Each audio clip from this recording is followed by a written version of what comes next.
కళ్యాణ్ మొన్న యోగా టాస్క్ లో వాసంతిని దమ్ముంటే చేసి చూపి మాట్లాడడం కాదు ఇట్లాంటి మాటలు అన్నావు. జనరల్ గా చెప్పాను రా, నేను సీరియస్ గా తీసుకున్నాను. అంతకుముందు ఇంకో టాస్క్ లోనేమో గెలిచినప్పుడు వెళ్ళి బో డౌన్ చేసినావు, కాళ్ళు పట్టుకున్నావు, ఇదయింది.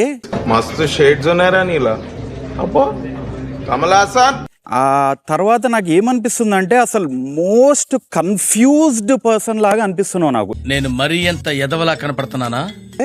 ఫస్ట్ వీక్ వచ్చినప్పుడు ఒకలాగా ఉన్నావు, అందరితోటి జోవియల్ గా అది ఇది అనుకుంటా. ఫీడ్బ్యాక్ వచ్చే వరకు ఇంకొకలాగా అయిపోయినావు.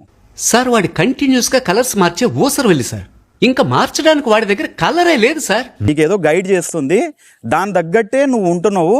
నీ సెల్ఫ్, నీ లోపల ఉన్నది ఏదైతే ఉందో అది బయటికి రావట్లేదు. ఒకసారి చూడాలనుందమ్మా, దాన్ని ఒకసారి బయటికి తీయమ్మా.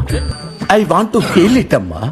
సో నాకు ఎక్కడో ఏమనిపిస్తుంది అంటే సమ్ గేమ్ ప్లాన్ తోటి వచ్చారు.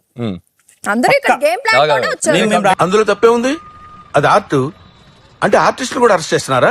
ఎక్కడో ఇదైపోతుంది. ఎందుకంటే తన మీద జోక్ వేస్తే తను తీసుకోడు, తను వేరే వాళ్ళని మచ్చా జువ్వా ఇవన్నీ అనొచ్చు.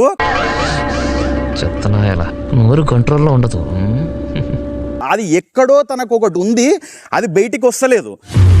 కానీ తన మీద వేరే వాళ్ళు జోక్స్ వేస్తే మాత్రం ఆయన తీసుకోడా. మీరు చేస్తే నీతి,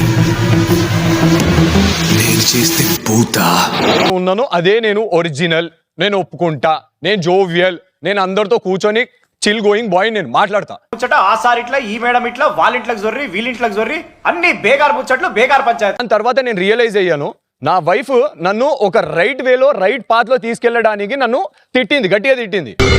అయ్యా లోపలంతా పాయింట్ లో అన్నందుకు, ఆ మార్క్స్ తీసినందుకు నేను బాధపడ్డానే గానీ, నేను కంప్లీట్ చేయను, బాధపడ్డానే గానీ. నువ్వు మధ్యలో మాట్లాడుకో, నువ్వు మాట్లాడితే నేనే మాట్లాడలేను. ఒక నిమిషం ఉండు. అది జడ్జెస్ చెప్పినా, మీరెవరు చెప్పినా మేము మారలేదు అని అంటే వాడి మూర్ఖత్వం. వాడు అవన్నీ సరి చేసుకున్నా కూడా